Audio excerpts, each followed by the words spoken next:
women nowadays do not want to sit in the valley with you. If you can't remain, and that's the thing about happiness in a relationship, it's not going to be sunshine and rainbows 100% of the time. No. There's going to be some valleys. If you can't sit with the man in the valley, don't sit with that man when he's on a mountaintop. What's up? I'm DJ. And I'm Fax. Welcome to today's episode. You are now running with the few. What's going on, everybody?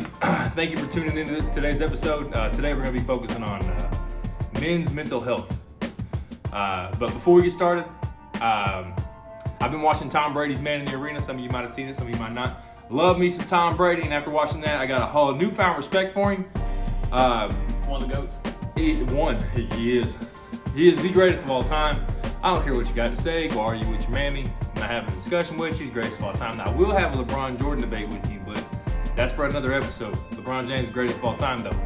But that's not what this is about. So, in that Man in the Arena, Tom Brady shared I don't know if you call it a philosophy or if you call it some type of like short story, or I don't know what the fuck Maybe you just call conversation. it.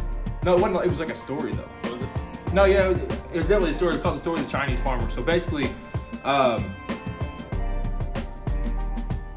we have a choice, to see situations however we want to see them, right? We can either see the good out of a situation, we can see the bad out of the situation. But what's most important to take away is that you don't really understand the situation at the time that it's happening, whether it's good or it's bad. And sometimes it can give you a different perception than you need to have on that situation. Bad things aren't always bad. Good things aren't always good. So the story of the Chinese farmer is he's a horse farmer, and he has a horse, and the horse runs away, right? So he lost his horse. No longer can run his farm.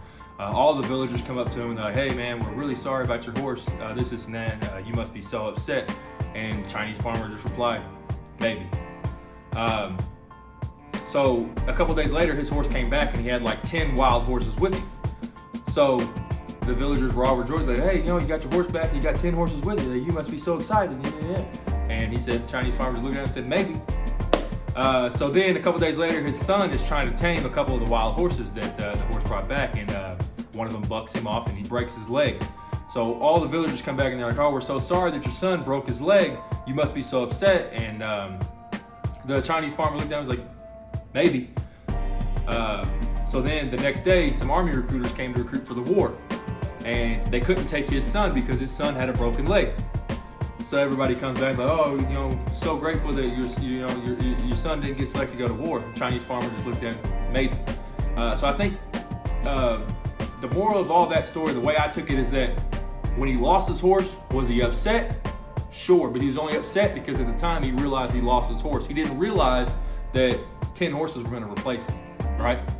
And at the time that his son had broke his leg, "Oh, what am I going to do? My son can't help me with the farm." He was probably a little bit upset, but he didn't understand that that broken leg was going to save his son from potentially losing his life, having to go off to war. So it's like certain situations may seem bad at the time, but they're not always bad. Like I said, all bad things aren't always bad, good things aren't always good. So if you just take the time to step back, take a deep breath, and actually understand the situation that you're going through, and try to see what you want to see out of it. So like right now, I'm going through a heartbreak. And it's like all the bad and the negativity that I want to see, or that I'm feeling, I still am trying to see a little bit of more positiveness, just for my own sake. Does that make sense? Yeah, I feel it. I really loved, like when I heard that, like I really loved that story, and it just made so much sense for coming from Tom Brady. Yeah, that's good energy. Really, like, it's really good energy. It's like, it's deep, but like it's that hindsight value too. Yeah. Like in the moment, everything can be bad, right? If you have a different view of it. Exactly, it's the way you want to view it.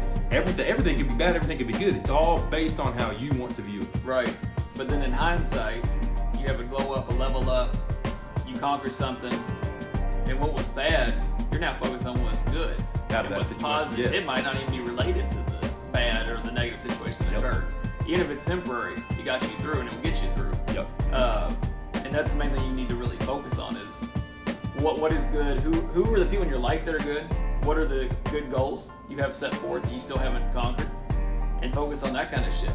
When you're focused on and moping and dwelling and the what could have been, what should be, what you want that isn't reality, you're gonna stay in that dark place. Yep. And you're gonna be deep in it the longer you go through it. So because that's what you're focusing on. yeah. So I feel like the best way to get through something is just plain and simple, get over it. And just get to something that really can that's why, you know, friendships and stuff are so important, and family and people that truly like know you and fuck with you and don't. You can cry in front of them. You can be mad in front of them. You know, you can talk about deep dark shit. You can be smiling, laughing. It's still the same homie. It's still the same relative. You know, and I feel like that's really important. No, yeah. So I hope you guys took hold of that story the same way that I took hold of that story. So what do you got to talk about, man? Well, you want to throw in some bullet points? You want to throw in something that because I know we've been excited for this episode just because we're both kind of going through the same thing right now. So we both got a lot to talk about. We both got a lot that we want to get out and off of our plate and off our chest. So we've been looking forward to this a lot. So I know you got something. Well, it's one of those things too with like this type of podcast is a lot of y'all can probably relate to us. You know, it might not be the same situation, but in a general sense, you definitely can relate. Yeah. Guy or girl. Yep. And the other side, everything we talk about today can go both ways. Yeah. So we say an emphasis on men's mental health, but it's just because 90% of the time the shit that we're talking about is involving men's mental health. We're not saying that there's women out there that don't go through this shit too, because there are. So. Or women that don't care about men's mental health. Because there are. It's just, I feel like men's mental health's a little bit tucked. You know, most of us were raised in an era, especially around our age, where you just felt like it's weakness to share your deep shit or cry, or you can't really like be that vulnerable person because it's a chink in an armor, and that's what society is. It's the same as like how a female feels like, man, that girl in Cosmo looks real dope, like I gotta do some surgery, I gotta do makeup, I gotta to look like her, when it's fake, it's not real. Like you need to be you and focus on what makes you happy, but what makes you look good and all that, internally and externally. But I just feel like us as men, it goes two ways, and I've actually experienced this with close female friends, male friends, strangers. When we talk about something going on, or our mental health, at least I can speak for me and him, it kind of goes into, you're a guy, you can get through it.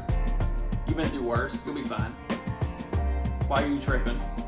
You know, and stuff like that. It's not, what's wrong, what's going on. I'm not saying that to everybody I know, because I know plenty of men and women that have my back and will listen. But the overall reaction is just like, you're a guy, you got this, you'll be fine. Or it's not taken as seriously. Yeah. So like you touched on the and I love the word that you use because I use it all the time. Vulnerable.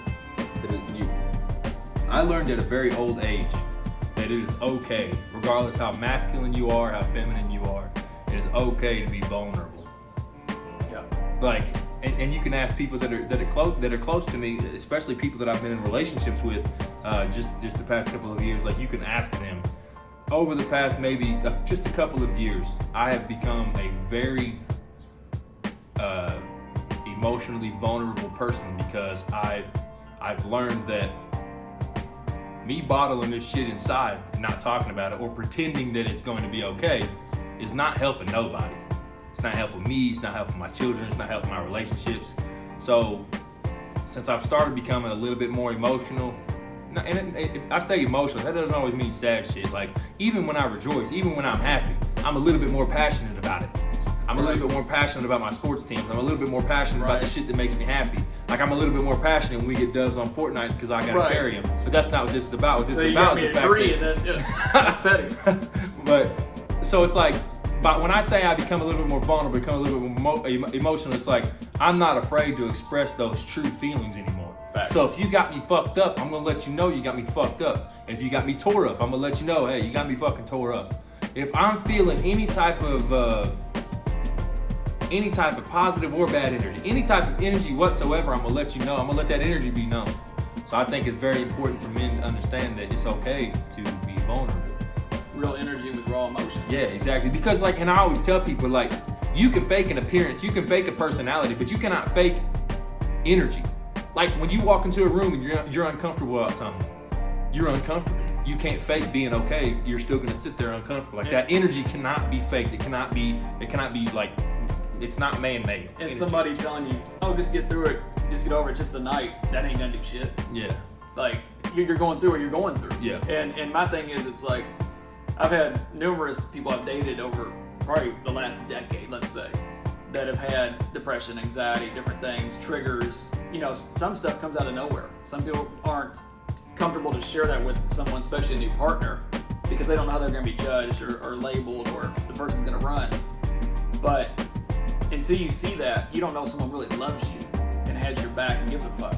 That's facts. So you have to reveal your true self, because if you're sitting here trying to do all the butterflies and the rainbows and the fucking unicorns and all this shit, once that dark shit does come around, it could be a year later, that person might fucking freeze and not know how to treat you, because they're like, I didn't even know this side of you. Exactly. So it needs to be out the gate. And it doesn't matter how fucking like hard it is to show, how hard it is to say, how hard it is to just basically trust in somebody. Like, everybody says, I don't trust nobody, I don't trust bullshit.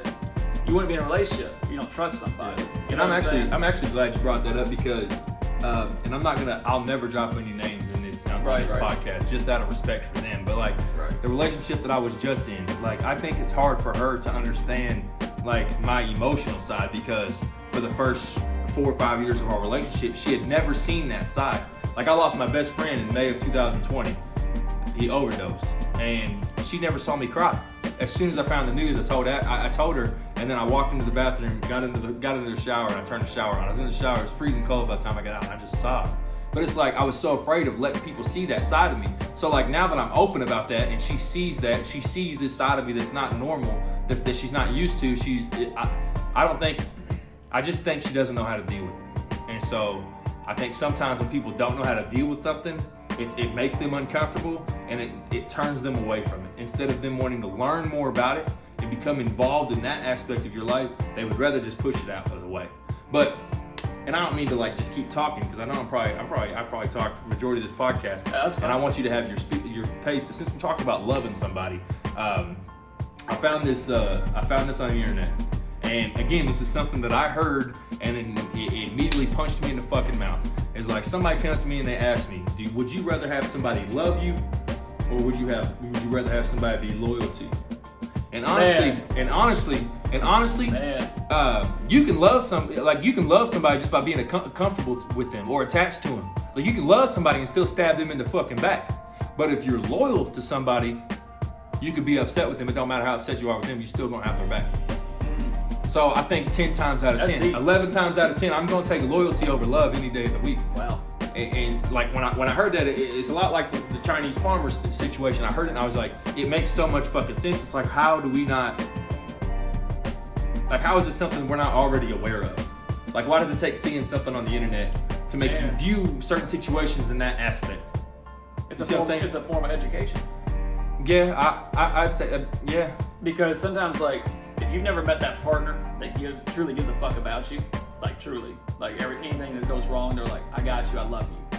If you've never met that person that's a piece of shit as a partner or a friend or anything, you're not gonna know how to react to that emotion in that category of a human being. Yeah. So it's just like experience of a job. It's just like experience of like having a pet or having a kid or whatever. You don't get it until you understand it, right? And without experience on anything, you're not going to be able to recognize and then learn, but then also help that person. Like, one big thing for a lot of people is anxiety. Yeah. And there's different levels of anxiety. There's socially anxious. There's, you're scared of like storms, or you just don't like driving, or whatever it might be. And you might not be able to push through that. But if you find somebody that loves you and fucks with you, you could be a friend too. You won't ever push through that until you realize like someone has your back and you're not a weirdo, you're not a piece of shit, you're not a loser, you just have your struggles. Yeah. And that's how you'll learn to live through shit. And sometimes people want to say, oh, I gotta be on my own, or I need to be alone, or I like my loneliness. That's fine. But in the long term, it's not healthy. Because you're never gonna change without somebody pushing you, somebody encouraging you, somebody loving you. It's always gonna be a constant feeling of contentness. Yeah. And he touched on about feeling like a loser, feeling like a piece of shit. Like, stop letting people tell you that you are the problem. Fact. Whenever they are just as damaged as you are, and you're the only one that's able to look in the mirror and see that and want to change that. Like, at the end of the day, they're just as damaged as you. You're the motherfucker that's looking in the mirror and dealing with your conscience night. As long as you're doing what you need to do, like, don't let people tell you that you're the problem when, 10 times out of 10, relationships fail because of both parties. Like, both parties. You know what I mean? So. And there's scales to it. It can be both parties. There's levels to it. But at the end of the day, one party might contribute a little bit more than the other party, but at the end of the day, it's the same part. It's the same. Same as when you first get with that person. Yeah. It takes both parties. Like, you're not just gonna be like, yo, you want to date, and the other person's like, I guess. No, I talked to Alex on the phone for facts. Damn, I used your real name. That don't matter. People are gonna stalk you now. No, it's all right. No, People, but so I was talking to Facts on the phone, and I brought this point up to him. We were talking about little bullet points we were gonna talk about in the podcast, and I brought this up to him, and he was like, "Damn, that was deep." So I'm gonna hit you with this, and I need you to understand it. I need you to absorb it in your brain and actually understand what it is I'm telling you. How come when a relationship is only at risk when the woman is unhappy? Oh. A relationship is only at risk when the woman is unhappy. When the man is unhappy, he's thugging it out. He's thugging it out, and here's why he's thugging it out, because he knows what it can be. He knows what it is right now. Like a genuine relationship, like a real, like that soulmate shit. Like that soulmate shit. Yeah. Like, you know what it can be. If it can Are you necessarily happy? No, but are you willing to sacrifice a little bit to push yourself to get through whatever the fuck it is you're going through to get to where you know it can be? Now, women on the other hand, women are unhappy and they got 200 fucking people liking their shit with 50 of them on their interest list that they could just replace you with like that. They don't. It's like they don't want. Here's the thing. Women nowadays do not want to sit in the valley with you. If you can't remain, and that's the thing about happiness in a relationship, it's not going to be sunshine and rainbows 100% of the time. No. There's going to be some valleys. If you can't sit with the man in the valley, don't sit with that man when he's on a mountaintop. No. And just because he's at the mountaintop don't mean he's going to be at the mountaintop for his whole fucking life. Right. He's going to dip back in that fucking valley at one point or another. And that's where you as a woman have to understand that that's when he needs you the fucking most. And when he gets back up to that mountaintop, you're gonna see everything full circle. You're gonna say, I'm glad I was there for him in the valley, because now he's at the mountaintop. He's 20 times more than I ever expected. And he's definitely gonna pay you back, because he's gonna bring you back up that fucking mountain with him. Yeah. Because you fucking went to the valley with him. And not necessarily pay you back financially, because I know that some of you hear the word, especially women, hear the word pay you back, and you automatically think dollar sign. Pay you back as in like he's gonna ride that much harder for you. You thought he was riding for you hard when you were on this mountaintop. You got him through this valley and back up on top of this mountaintop. Like, how much hard, like, how much you want to traverse through in the relationship with somebody? If you really love them and care about them and it's your soulmate, how much you want to really go through that's all positive? Because here's the thing: if you never go through any valleys, as he's saying, toxic's a whole different topic. Toxic's toxic, and that's just, let's get that out. But when it's like turmoil or some issue, or like you have a disagreement, maybe you're texting instead of just getting on a phone or something, you gotta understand, like, everybody has a bad day. Everybody has some shit that happens up here. But as you grow together, you're gonna be more open. You're gonna share more about yourself or what you're going through, whatever. In the beginning, it's rough. So if you're judging like the first few weeks, days, months, whatever, it ain't gonna work if you're not willing to be like, all right, we're a team. We're fucking together. We both chose to be together. Yeah. We're fucking soulmates though, and we're gonna rise together. It don't matter if you're fucking on the bottom, I'm up here on top, or vice versa. You gotta have both parties down to ride that motherfucker and get to the top together, because the best thing about a relationship, from my experience, when it goes good, not when it goes bad, but when it goes good, is one of the most powerful things is love. Yeah. To get your goals accomplished, to get you confident, get you happy, get you out of a rut or a funk or some shit. And I don't mean love where it's like, let me talk to you for like 5 hours on Tuesday and then I don't hear from them for like a month or some shit. I'm talking like literally in person, you're together, you're bonded, like even... You need that connection type shit. Yeah, even when you're having a rough day, you might not want to talk. You might not want to talk about it.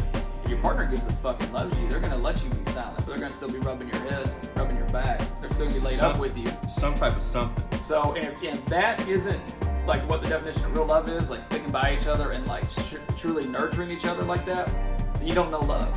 You haven't seen it, you haven't experienced it, or you just don't give a fuck. But once you do experience it, especially like when you experience it with somebody that you know it's genuine with, like it's hard to let that love go.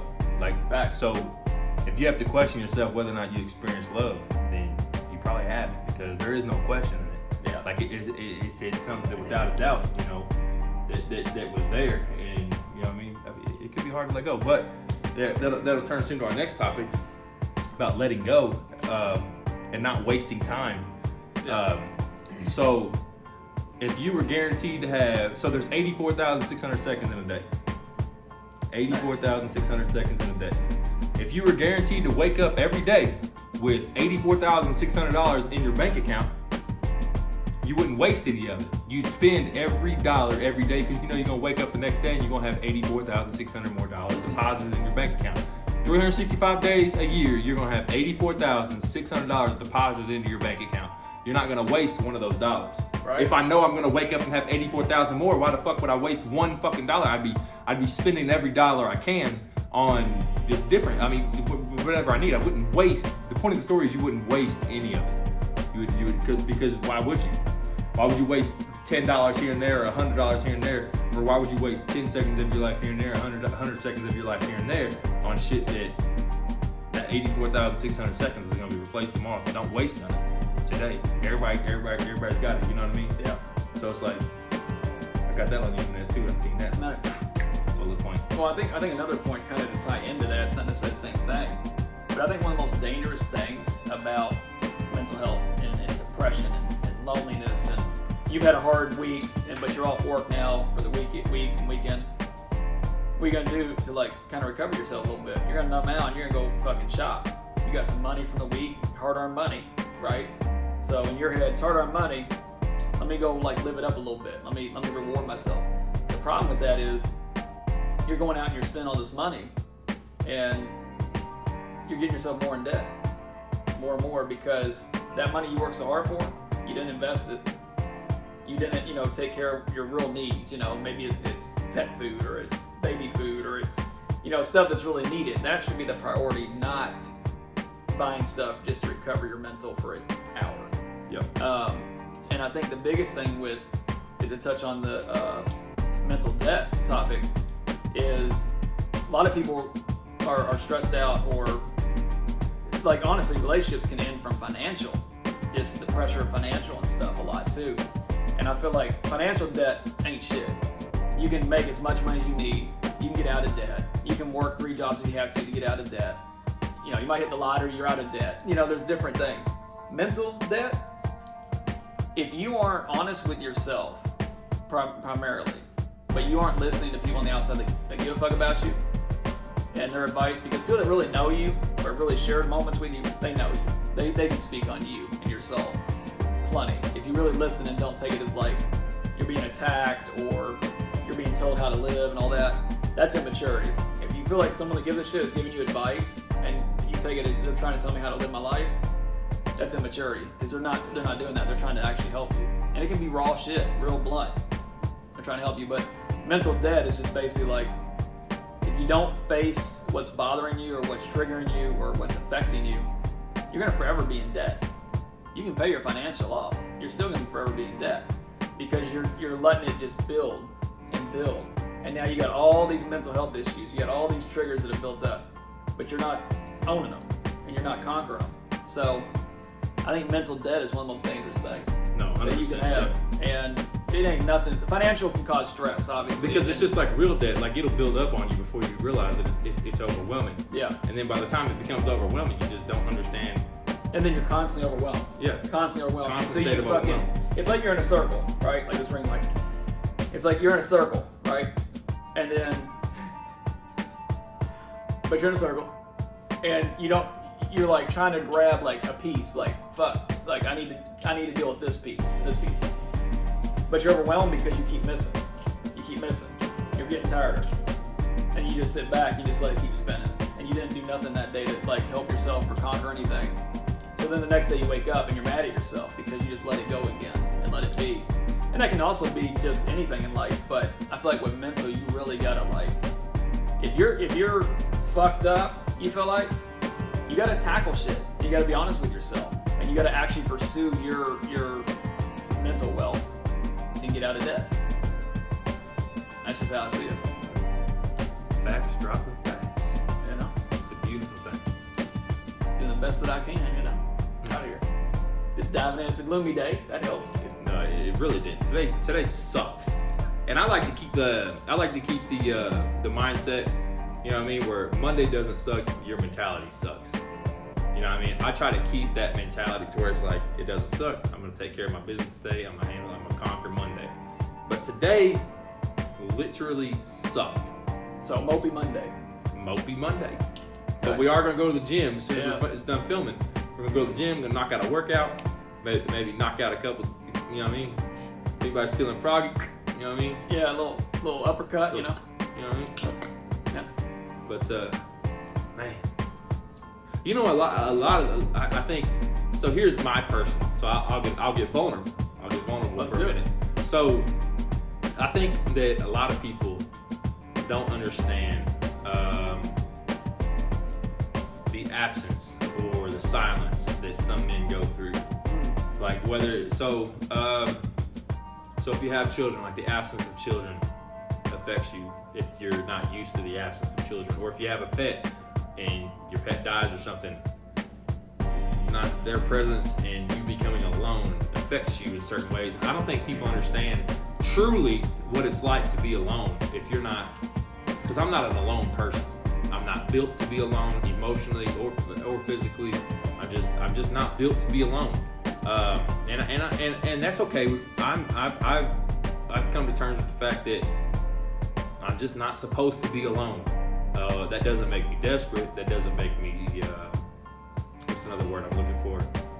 I'll just use desperate. That doesn't necessarily mean that I'm desperate. That just means that I've spent my time alone and I know it's something that I don't want to do. And interrupt, I think one of the most dangerous things about loneliness too is if you let's say you want to be in a relationship, and you're lonely as fuck. So like any little attention you get from somebody, you suck that shit in like a Venus flytrap. I'm glad you said that. And the issue is with that is the older I've gotten, and this might surprise people, might not, as a male, I don't want to be fucking like numerous partners. Like that's just not where I'm at, because if you do end up getting any type of feelings or attachment, guys do get feelings as well through sex. We do get attachment. We do. It's not just fucking pump pass. You know what I mean? Right. Like we have a connection there. And like you can care about somebody you've only like been with once. It might not be as deep, but that's the dangerous of being lonely and then hooking up with someone is you're gonna feel more alone once they leave, because it didn't mean nothing. And then once you in the grand scheme, it didn't mean nothing. Yep. You know, in that night it did, and you know, it's not so you don't give a fuck about that person, but you know, it's a hookup. But then if you have 10, 20, 30 partners, let's say in a month, right?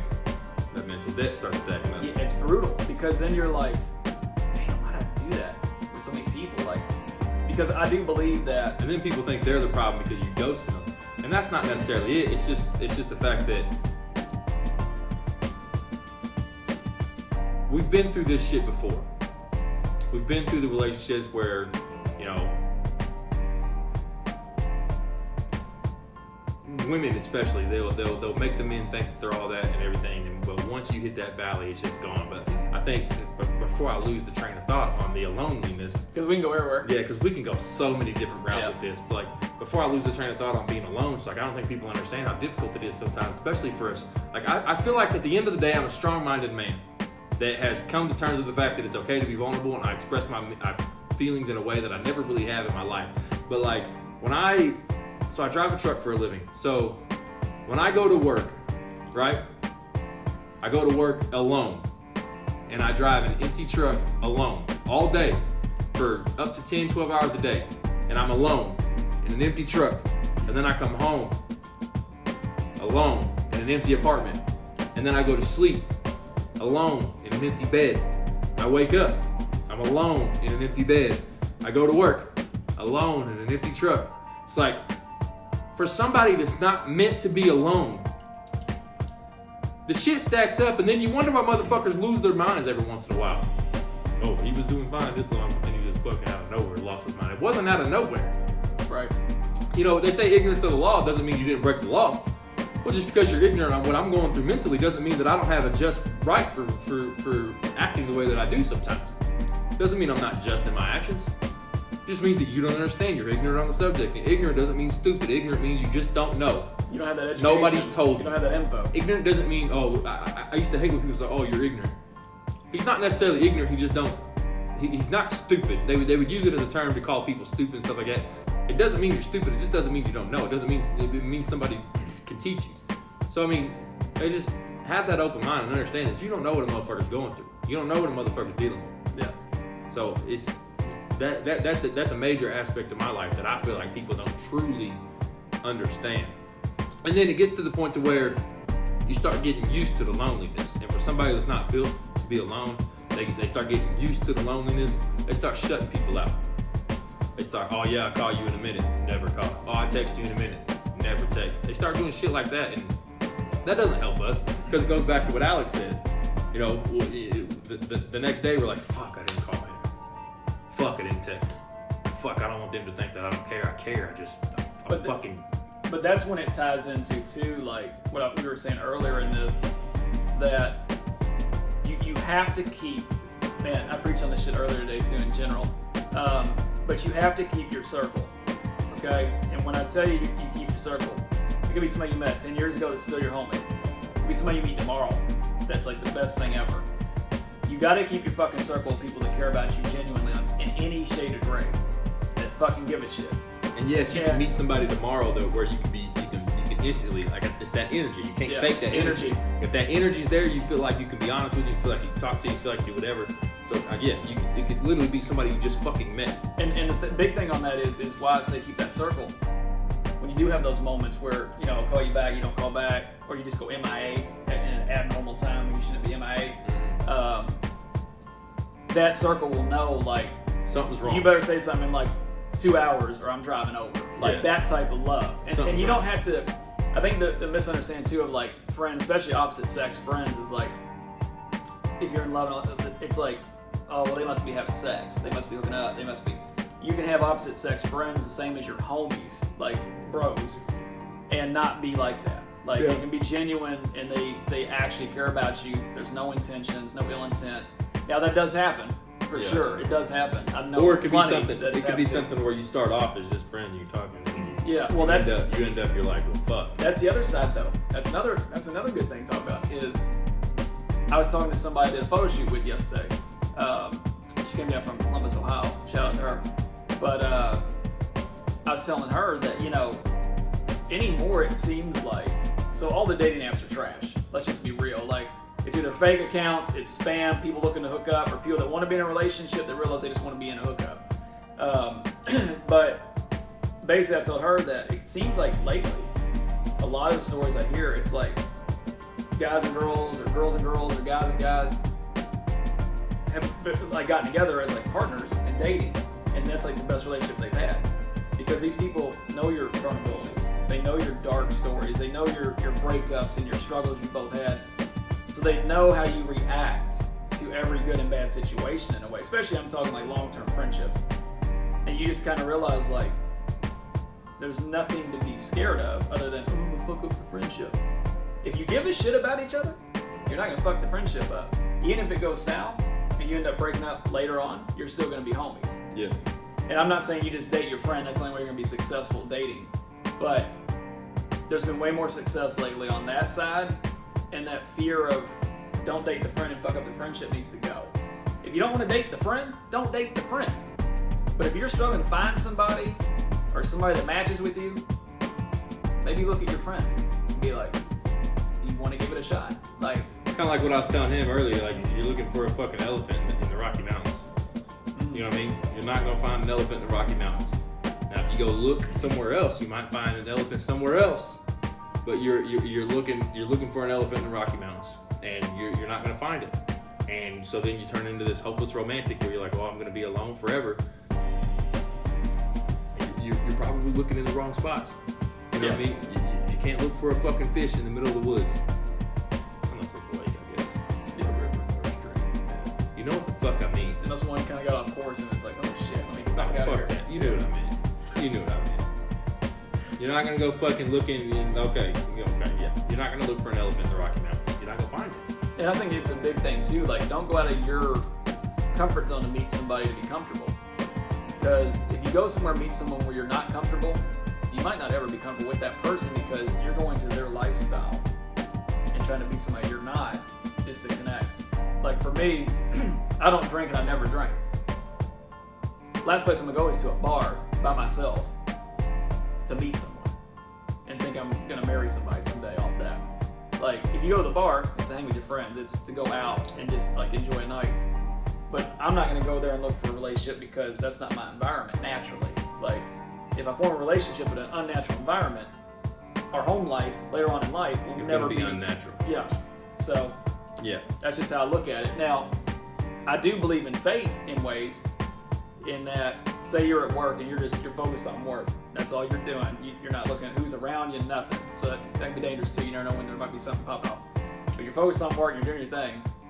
And it's like that shit you see in the movies, right? Where somebody drops something and both y'all pick it up and you're like, oh, hey, That shit that's happens. real. That's real shit. I got a story of a buddy, keep it short, but no names. They've been married for a year now. They just had their first kid. I know it's in 7th grade. He's had the ups and downs with relationships. They've been together a total of 7 years. They're happy as fuck. There's no drama. Not saying they never argue. They have disagreements, all that, but they've literally made a life. They now have their own house. He's got a new car. Everything's leveled up. And they literally met while he was visiting his mother at work. And she ended up coming in to rent an apartment there while he was visiting her to give her food. And they got talking. Literally, it just kept going after that. Like it never went backwards. So I do believe there's reasons that you meet everybody. And I believe you meet some people too to alter the course of your universe. Like you can meet people that just to learn like what you don't want. You can meet people to learn like what's toxic and what you do not ever need to be around ever again. Yep. You can meet people that just we're meant to be a friend. So in reverse, the friend you're dating now, it's you really should have just been friends instead of dating. And you don't realize that sometimes after you all break up or you're done. And sometimes that person can change your life. And yet they're still in your life. But if you're fucking mature, you don't have to be fucking with them to still be fucking with them. Like, you can still be cool. Say that again. You don't have to be fucking with them to be fucking with them, right? And When we get better equipment, like a fucking like a stream. oh deck, yeah, like little like dropping bombs yeah. on them. Yeah. Yeah, we're gonna have to drop some bomb. That definitely would have got a bomb drop. Yeah. Definitely would have got a bomb drop. And I think that's the twisted insanity of everybody. Is like, it knows how to say insanity. Twisted insanity of everybody is like, I feel like that's a general thing for all of us. Is, oh my god, I've had sex with that person. Oh my god, I've told them some dark shit. Oh my god, they see me when I'm vulnerable. That should be your friends. Yeah. Like, Facts. And it bothers me that relationships in general, like so this past relationship that I just got out, me and that woman were best fucking friends. Seen each other every day, hung out every day, did everything together, and then all of a sudden, cold turkey, just someday out of nowhere, that just stops. And that happens with every relationship. Like you're with somebody for multiple years, 2, 3, 4, 5, whatever, however many years, and all of a sudden you just decide you don't want to be with each other anymore and you stop speaking cold turkey. Like, we as humans need to fix that shit. Fact. Because it's not healthy for anybody. You know, We as humans need to really truly understand that. Not be so petty, not be so toxic, and understand that, we were, and it's not just my previous exes, it's a lot of my exes. Like, me and a lot of my exes, we were integral parts of each other's lives at one point or another, and truly gave a fuck. And truly gave a fuck, and out of nowhere, because of whatever issue, we just decided to stop talking and stop developing a relationship. And it doesn't have to be a romantic relationship, but just some type of relationship, because like, you've seen certain parts of my life, you've seen me, especially at a younger age, my younger relationships, like, you guys have seen me kind of mold into who I am today. But I don't know, I just felt like we as humans could do such a fucking better job at not being so petty, not being so toxic, and just understanding that just because you break up or you're not in a relationship anymore, you don't necessarily have to just cold turkey, just, you know what I mean? And the only time that is not just, you know what I mean, is when you have children. That is the only time that people don't just cut each other off, because you can't, you have children. But like, so me in this past relationship, and she stated it, you know, if we didn't have a son, I wouldn't even respond to you. You know what I mean? That's heavy. And how does that not fuck with me? You know what I mean? Like, how do you expect somebody to hear that And be like, from somebody that says they care, says they give a fuck, but then they can say like, well, I mean, I guess if we didn't really have a child, I wouldn't respond to you. and see, but that's the thing too, is like, one, it's toxic. It is. It's fuck, right? But two, what's scary about that and the toxicity of people in general, male or female, father, mother, kidless, whatever, right? Is that person being toxic? Let's say they're not even naturally toxic. It's in a moment. You're like, you say some fuck shit. Regardless, it's toxic. And the problem is with that is like the person being toxic that's throwing the fucking poison dagger doesn't ever come back to grab it back out and say, am I bad? Well, you can't grab it back Like- out. Once those words were said, those words were said. Like, you can't unhear those words. You can't unsay those words. You can't just take that dagger out and pretend that you never threw it. Like, But they never feel bad though. That's words the point, mean shit. is they never feel bad. Like, Words mean shit. they say it, but you're somehow still the problem. I mean, you take it back to the Chinese, the Chinese philosophy. You know, you throw a glass plate on the ground. You know, it's fine. You can pick it up and you can tape it all the pieces back together, but it's not going to be the same plate. It's not going to look the same. It's not going to feel the same. It's not going to be the same plate. And I think a lot of people will throw their plate on the ground, watch it break, try to pick up the pieces and tape it all back together and expect it to be that same fucking plate that they had before.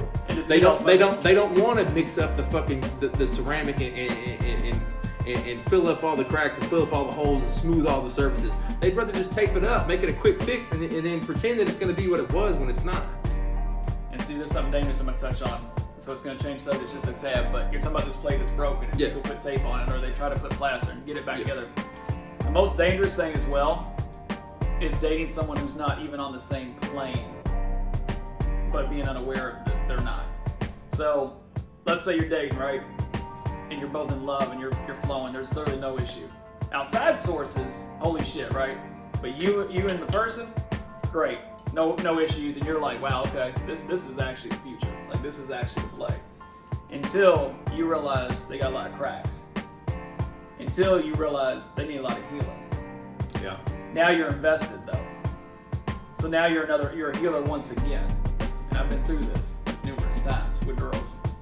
And you don't realize, like, when you give a fuck about somebody, if you're the one that's needing healing, you need to start realizing that person's with you still through all the things you're revealing, all the cracks you're fucking showing, happy with tape. Because they realize if the tape ain't gonna fucking work, then the plaster's gonna fucking work. Yeah. If that's not gonna work, they'll be damned, they're still gonna eat off that plate. Because they give a fuck. And they want that plate full for you. But they feel good because they fucking got you a full plate. Teamwork. And the problem is a lot of people love being healed, but not healing themselves. And then you'll get them to a point of confidence. Or you'll get them to a point of, oh, I do look good. Yeah. Fuck shit. Or you'll get them to a point of like, they're back to themselves or out of their funk and all that. Then they go, I don't need you anymore. I don't really want to be committed. Yeah. I'd rather just like do my thing and like fix myself now. And I'm sitting here going, and I don't want to be like, I don't want to get hyped. But I'm sitting here going, get hyped. I'm sitting here going though, I'm like, Get hyped. so wait a minute, like, and I'm not saying someone's asking you to heal them though. Yeah. Okay, so let's Do say that out of the that. kindness of your heart. Let's say that, right? Let's be clear. But you give such a fuck to where you're in love, and you're like, I'm riding with you. Like, we can have fucking no power. You know, you can be literally laying in bed crying. I'm still here like, I'm her man. Like, Yeah, I'm here. I'm gonna heal the shit out of you. And sometimes that's sex. Sometimes that's, you know, giving a gift. Sometimes that's showing up at work with flowers. You know, that's different things. However you do it, you do it. But then when you're so invested and you're doing the work, and I'm not saying that your partner never heals you. Yeah. You don't need healing. But the point is, one person usually needs more healing than the Yeah. other at that time, right? There's levels. I think one person in any relationship, one person's always putting in a little bit more than the other person. Yeah. At And any given time. and the thing is, it's like what sucks is I wonder if my foot's in the camera. Because that'd be real gross. it would be. I'm gonna put my foot down. Just in case it's in the camera. Yeah, we don't need I that. know this foot's not That's in for the camera. another podcast. I know this foot's not in the camera. But or OnlyFans. But my thing is like, why do you give up on the person that's doing the most for you? Exactly. And well, I think, and I'm sorry, Dylan, because I don't think you released this track, but he said something in one of his tracks. I really don't think you released it. He said you create problems because you're used to having problems.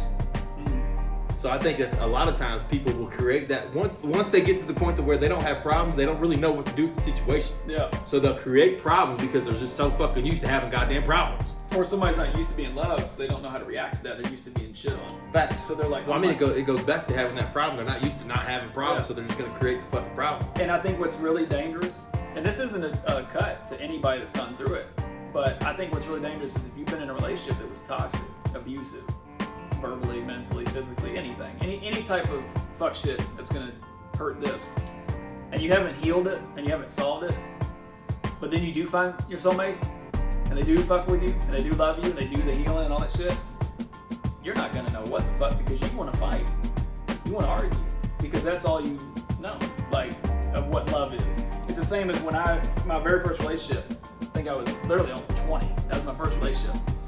I thought at the time paying her bills, giving her car rides, doing all this shit was love. Like, I'm doing all this for her, she's gonna love me, it'll be straight, we'll be fine. And all the while, she was not only cheating on me with men and women, but she was like using my money to like pay for plane tickets to Arizona. She was disappearing at some nights. I even moved her into my apartment because she was like going homeless, and she just stayed there and took advantage of everything. But when she was with me, it was love, and it was let's have sex, what do you want to go do? But when she wasn't, I wasn't even in the picture behind the back. So you got to understand, like, love is pure. There's no fucking game to it. Like, love is genuine, love is real, and love is easy.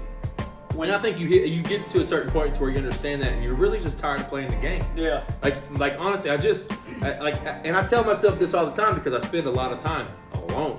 So like I tell myself this all the time, like, you know, at this point I've had enough of a little bit of everything. Like I kind of piece together what I'm looking for. I've kind of pieced together what I want. And sometimes it seems like it's too much to ask, but I think there's other people out there that are wanting and piecing together the same shit. I know there's people out there, but yeah, the world's big. yeah, I mean, there's got to be somebody out there. But so at the end of the day, people just need to feel wanted. Yeah. And when I mean feel wanted, they just like you have the mentality of I want you, I don't need you. That's a very healthy. A lot of people don't like that mentality, but that's a very healthy mentality to have, because I would rather you want me than you need me.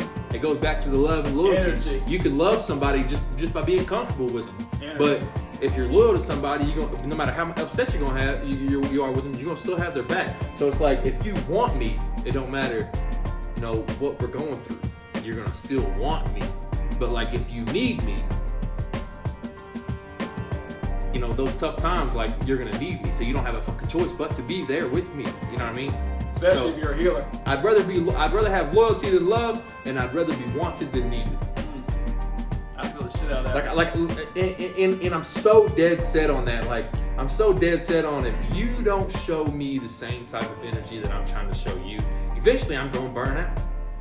You know what I mean? And me sending you text messages look like that, gonna turn into me sending you text messages look like that. And then it's gonna tell me. More like, and then it kind of. I'll send like 2-3 sentences, 2-3 sentences, 2-3 sentences, 2-3 sentences. Then a K. Then okay.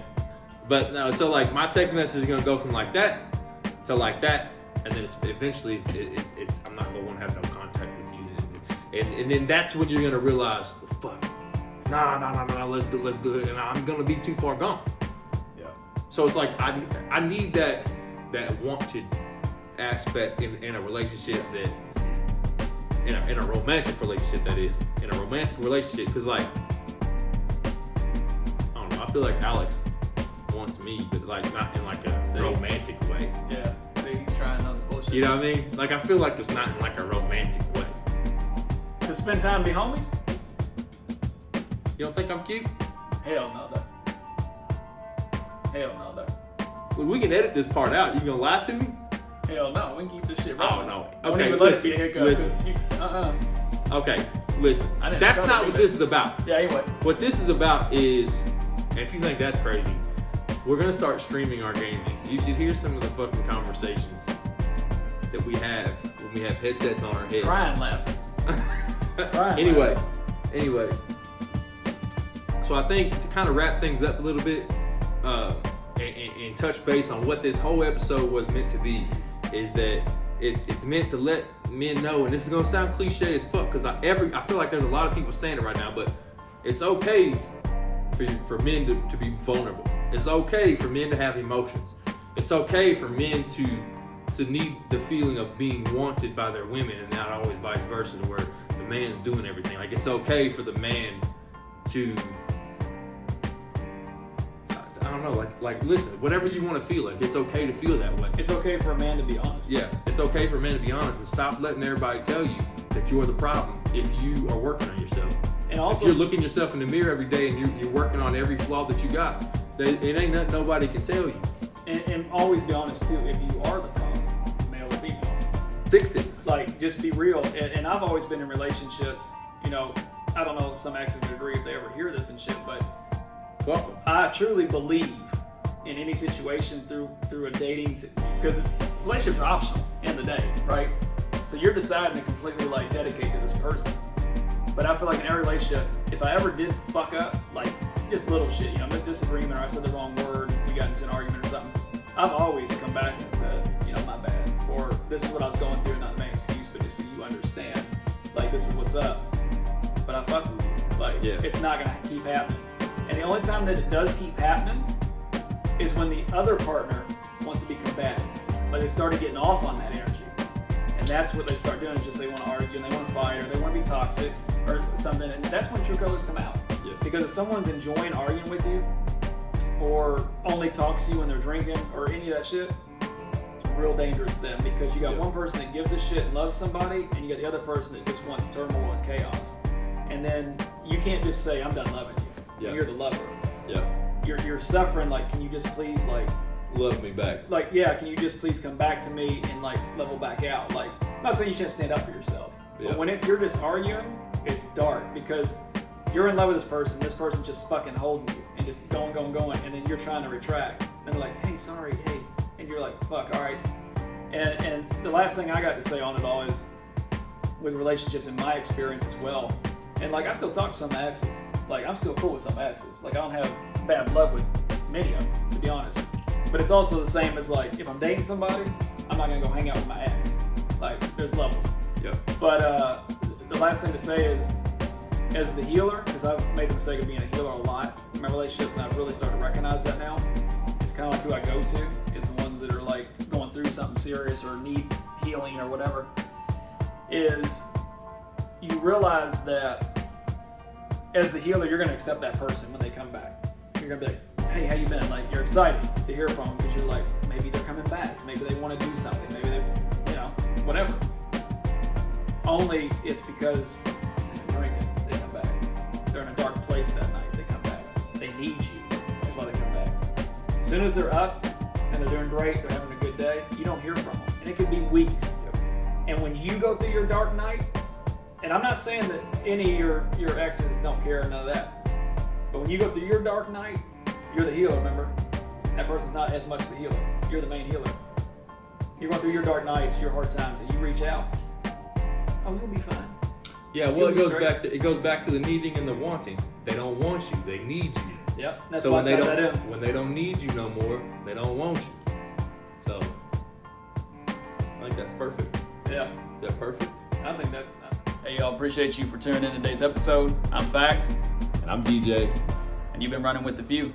Damn straight you have.